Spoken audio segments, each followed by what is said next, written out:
So, some of you might have heard about a games company called Blizzard Entertainment. They are the makers of such famous franchises as Warcraft, Overwatch, StarCraft, and Diablo.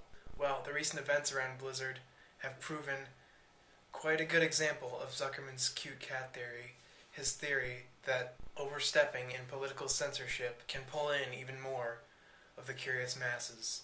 This started on October 6th, when a man named Ing Wei Chung was competing in a Hearthstone tournament. This is what happened. 我们就什么也都不要聊了，然后你随时可以开始。头先低下来。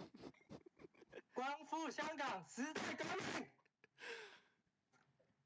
导播可以切回来了。好，导播谢谢。谢谢，好，可以了。The phrase that he just said was a pro-Hong Kong sentiment, and you can see the streamcasters under the pseudonyms Mr. Yi and Virtual ducking their heads under the desk in a playful or perhaps somewhat fearful attempt to hide their faces from what they're hearing. The thing about this is, Blizzard has a no politics rule, and as such almost immediately disqualified Chung along with the streamers in a kind of tying of loose ends. According to a PC Gamer article, Virtual wasn't even aware of why he was let go. Blizzard almost immediately released a statement, citing their rule against anyone that brings themselves into disrepute, offends a portion or group of the public, or otherwise damages Blizzard's image. What really started this controversy was the notice that Blizzard is owned by Activision, 5% of which is owned by Tencent, the company notorious for owning everything from games like PUBG to Chinese government-friendly social media like QQ.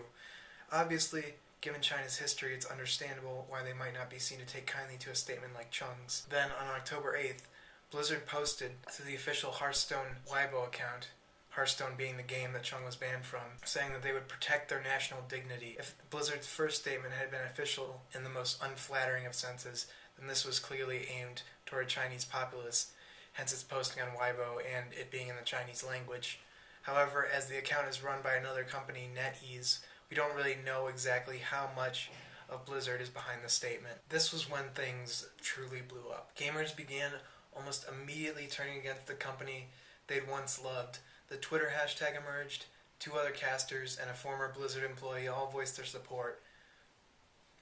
The internet also decided, hey, if we draw one of Blizzard's characters in pro-Hong Kong garb and get it enough of a meme, China might have to acknowledge it at some point.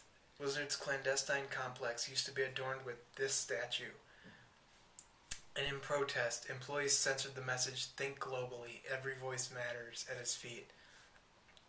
A small group also planned and executed a protest around the statue, wielding umbrellas in an homage to Hong Kong's 2014 umbrella riots. And there were plans for fans to do the same at Blizzard's big convention in November. But that wasn't enough. The same day as they were continuing the tournament, a team that had just lost held up a pro-Hong Kong sign. They do draw the second divine spirit. They shut off the camera. They insisted that shots of the players, including interviews, would no longer continue. And it was at this point, only 5 days from the initial incident, that Blizzard acknowledged their elephant. Blizzard gave Chung back his winnings and reduced his ban to a 6-month one, though they added a new one for those who had held the sign, reiterating that both Chung and the casters had taken the discussion into political discourse. That wasn't enough, however, and the U.S. government stepped in. Alexandra, Ostacio-Cortez, Marco Rubio, and several other Democratic senators, choosing to go a bit higher up in the hierarchy, penned a letter to Activision CEO asking him to fully reverse the ban. It's really no surprise that we see Senator Ostacio-Cortez involved in this. Could I get you to say trans rights? I know there's a lot of people in the chat who would love to hear it. Trans rights, absolutely. It's a no-brainer. Trans rights are civil rights, are human rights. That was her interrupting a stream of political YouTuber HBomberGuy speedrunning Donkey Kong 64 for transgender charity. It's clear that she's trying to target a younger demographic than the majority of politicians, and Blizzard's debacle had certainly expanded beyond just a small story in a gaming subculture.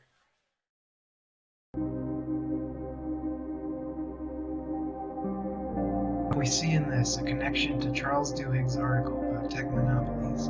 We see similar questions about when the government should step in and when a company is too powerful. In this case, though, it was directly impacting the user's experiences negatively, while Duhig's article purports that we may have to do this, even when we love the monopoly. This was just a small coalition. Join Congress, people. Not a formally filed European Union trial. However, it's difficult not to think of companies being held transparently to their American values when reading, because your company is such a pillar in the gaming industry, your disappointing decision could have a chilling effect on gamers who seek to use their platform to promote human decency and basic freedom. Indeed, many gamers around the world have already taken notice. That's the extent of the situation right now, and certainly this will leave an impact on the memories of activists in 2019.